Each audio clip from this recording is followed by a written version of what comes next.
Masechet Psachim, Perek Yud Mishnah Aleph, Mishnayot Leilun Nishmat, Fortuna Batmantina. Mishnah Aleph. Arve Pesachim, Samour la mincha, lo yochal adam, ad shetechshach. ואפילו עני שבישראל לא יאכל עד שיסב ולא יפחתו לו מ4 כוסות של יין ואפילו מן התמחוי. Alors on va lire en français. Les veilles de Pessah, à l'approche de Mincha, l'homme ne doit pas manger jusqu'à la tombée de la nuit. Alors on va commencer à expliquer cette halakha. C'est que nous savons que la nuit de Pessah, pendant le Seder, on a l'obligation de manger de la matzah. La matzah, c'est une mitzvah annuelle, la nuit du Seder, étant donné que c'est une mitzvah importante, matzazu shanu ochlim al shumma, al shum shelo ispik betzekam shel avotenu leachmitz, עד שגאלם הקדוש ברוך הוא מיד שנאמר ויופו את הבצק עוגות מצות כי לא חמץ. Vu que c'est une mitzvah importante, mishum hidur mitzvah, il faut manger bete avon. Qu'est-ce que ça veut dire hidur mitzvah? Embellir la mitzvah. On peut accomplir la mitzvah de manger, mais sans appétit, sans intérêt. Alors que si on est affamé, parce qu'on n'a pas mangé depuis quelques heures, alors à ce moment-là, on a quel plaisir de manger la matzah de mitzvah. Eh bien voilà pourquoi la Mishnah nous dit que la veille de Pessah, Samour la mincha, c'est quoi Samour la mincha? Il y a deux mincha. Il y a mincha gedola et mincha ketana. Ici, on parle de mincha ketana. Mincha gedola, c'est une demi-heure après Hatzot. Une demi-heure après midi. Mincha Ketana, c'est 2h30 avant la tombée de la nuit. Quand on dit Samour la Mincha, c'est une demi-heure de plus. Donc 2h30 plus une demi-heure, ça fait combien? Ça fait 3 heures. 3 heures avant la tombée de la nuit, ça s'appelle Samour la Mincha. Et là, on s'abstient de manger. Pour réserver de l'appétit, pour la matzah de mitzvah. Question, qu'est-ce qu'on ne doit pas manger? Samour la mincha, qu'est-ce qu'on ne va pas manger? Du hametz? De toutes les façons, le hametz, il est interdit à cette heure-ci. Alors de quoi on parle? De la matzah? La matzah aussi, elle est interdite ce jour-là, puisque on n'a pas le droit de manger de la matzah depuis le matin. La veille de Pessah, on n'a pas le droit de manger de la matzah. Le Yerushalmi nous dit que celui qui mange de la matzah la veille de Pessah, c'est comme s'il était borel arusato bebet hamiv. C'est comme si le bonhomme avant la choupa, au lieu d'attendre la choupa et de faire les kiddushin et tout, il va avec sa fiancée, alors que dans quelques heures, il pourra faire les choses cachères. Dans les règles de l'art. Pourquoi est-ce qu'il précipite le pas? Donc, c'est pour cela qu'il faut attendre la tombée de la nuit à l'heure de la mitzvah qu'on va manger de la matzah, l'été avon, et ne pas perdre le charme de la mitzvah en mangeant pendant la journée de la matzah. Alors, Tosfot pose la question, de quoi on parle? Si on vient nous dire que tu n'as pas le droit de manger du hametz, c'est évident. Tu n'as pas le droit de manger de la matzah, c'est évident. Alors qu'est-ce qu'on veut t'interdire lorsqu'on te dit ne mange pas pendant les 3 dernières heures? Tosfot répond, il s'agit de matzah ashira. La matzah qui a été pétrie avec des jus de fruits, avec du vin. Cette matzah, elle n'est pas cachère pour la tombée de la nuit, pour la matzah mitzvah. Puisque pour la matzah mitzvah, qu'est-ce qu'il faut manger? Lechem roni, un pain de misère, un pain pauvre, où il y a juste la farine et de l'eau. Rien d'autre. Alors, puisque la matzah ashira, elle n'est pas utilisable à la tombée de la nuit, on aurait pu la manger la veille de Pessah. Et c'est vrai que la veille de Pessah, tu peux la manger, la matzah ashira. Mais tu dois t'arrêter de manger la matzah ashira, samour la minha. Les trois dernières heures de la journée, même ça tu ne manges pas. Mais on peut manger des fruits ou des légumes, du poisson, de la viande, mais pas exagéré. D'ailleurs, cette année, où c'est Shabbat, cette année 5781, où la veille de Pessah tombe Shabbat, en effet, on pourra manger ce Odash Lishit pour ceux qui ont matzah ashira, des matzot qui ont été pétris au vin, au jus de fruits ou à l'œuf. Alors ça, ils peuvent le manger avant les 3 dernières heures de la journée. Mais si ils n'ont pas de matzah ashira, alors ils vont faire Odash Lishit avec des fruits, avec des légumes, avec du poisson, de la viande. Eh bien, ils peuvent manger même après cette limite. Ça veut dire même pendant les 3 dernières heures de la journée, ils peuvent manger cela, mais les poskim nous disent, il ne faut pas exagérer. Lo yemalek reso. Pourquoi s'il remplit son ventre, son estomac, même de ces aliments qui sont digestes, malgré tout, s'il en a trop mangé, le soir il arrive, eh bien il n'a plus faim. Et c'est pas Hidur Mitzvah. Donc voilà, on a compris la première phrase de la Mishnah. Arve Pesachim samuch la mincha lo yochal adam ad shetechshav. Va'afilu ani shebe Israël lo yochal ad sheyasev. Qu'est-ce qu'on est en train d'apprendre ici? Même le plus pauvre du peuple d'Israël ne devra pas manger tant qu'il n'est pas accoudé. Normalement, on doit manger la matzah et boire les 4 coupes de vin accoudé, avec Heseba. Maintenant, comment est-ce qu'on fait la Heseba? Pour ceux qui connaissent les salons marocains, ce sont des divans, des canapés, c'est-à-dire que, comme on retrouve dans la Megillat Esther, Mitod zahav vachesef al ritzpat bahat, al ritzpat bahat vashesh vedar vesoharet. Ça veut dire que ils étaient accoudés sur des fauteuils, sur des lits. Dans le sens où c'est comme ça, quand on voulait s'installer pour bien manger, on va se concentrer, on va bien manger. Alors, c'est pas stam comme ça, on va manger light, debout ou assis, bien accoudé. Alors ça s'appelle Derech Herut, comme des Bene Horin, comme des gens libres, royalement. Alors maintenant, Ani, lui, il n'a pas de canapé, il n'a pas de fauteuil. Il a quoi? Un petit matelas par terre ou bien même pas. Il a un banc, un safsal. Quoi, il va s'accouder sur un safsal? Eh bien oui. Afilu ani shebe Israël lo yochal ad sheyasev. Voilà une explication. C'est de dire que même le ani, il doit être mesev. Ça c'est un hidouche. Mais Farshim disent un autre hidouche. Afilu ani shebe Israël lo yochal. Le hidouche ici, c'est de dire même quelqu'un qui était pauvre, qui n'a pas mangé depuis quelques jours, et maintenant il arrive Samour la minha, 3 heures avant la tombée de la nuit, est-ce qu'il peut manger matzah ashira? On lui dit non. Attends encore un petit peu. Mange des fruits, des légumes, poisson, de la viande, mais pas de la matzah ashira. Parce que tu dois réserver de l'appétit pour la matzah pour cette nuit. Chez Ochal matzah, l'été avon. Alors, le hidouche de Va'afilu ani shebe Israël, c'est par rapport au lo yochal samour la minha. Donc vous avez compris, il y a 2 façons d'interpréter le Va'afilu ani shebe Israël.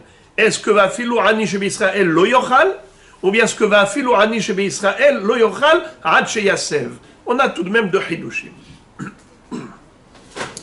Velo ifhatu lo me'arba'a kosot shel yain, Va'afilu minatam houy. Étant donné qu'il y a une mitzvah de boire les 4 coupes de vin, par rapport aux 4 expressions de Géoula, Akadosh Baruch Hu employait 4 langages. Ve'otzeti ve'itzalti ve'galti ve'lakarti. Chachamim ont institué 4 coupes de vin, et ils les ont établies par rapport aux 4 mitzvot. Le kiddush, un verre de vin. Haggadah, un deuxième. Birkat Hamazon, un troisième. Hallel, un quatrième. Alors, les arba'a kosot shel yain, maintenant, le pauvre, le Hani, il n'en a pas. Il n'a pas de quoi s'acheter du vin. Les Gabaet Tzedaka, les préposés de la tzedaka doivent donner aux pauvres de quoi s'acheter de la matzah et même l'arba'a kosot. Et pas seulement un ani qui est mitparnes de la tzedaka, même un ani qui est mitparnes mina tamhouy. C'est quoi tamhouy? Tamhouy, c'est la soupe populaire. La soupe populaire, c'était carrément de la nourriture. On ne donnait pas de l'argent. On distribuait de la nourriture aux pauvres. Et la Gemara nous dit que quelqu'un qui a de quoi manger 2 repas, il n'a pas le droit à la soupe populaire. Ça veut dire que il y a les anim et il y a les evionim, qui sont encore plus ani que le ani classique. Eh bien, même lui, celui qui n'a même pas de quoi manger 2 repas, et à qui on doit donner du tamhouy. Même à ani pareil, tu dois lui donner arba'a kosot shel yain de la tzedaka. Qu'il ait de quoi faire les mitzvot la nuit de Pessah. Et c'est écrit dans le Rashbam que si jamais cet homme n'a pas de quoi, c'est-à-dire que les gens n'ont pas pensé à lui, ils n'ont pas voulu donner kimha de pisha, ils n'ont pas voulu lui offrir, eh bien figurez-vous qu'il doit aller travailler pour gagner cet argent, même louer, c'est-à-dire emprunter de l'argent et donner son manteau en mashkon, en gage, pour avoir de l'argent, pour s'acheter du vin, pour les arba'a kosot. Pourquoi? Mishum pirsume nissa. Quel rapport pirsume nissa? Pirsume nissa, c'est la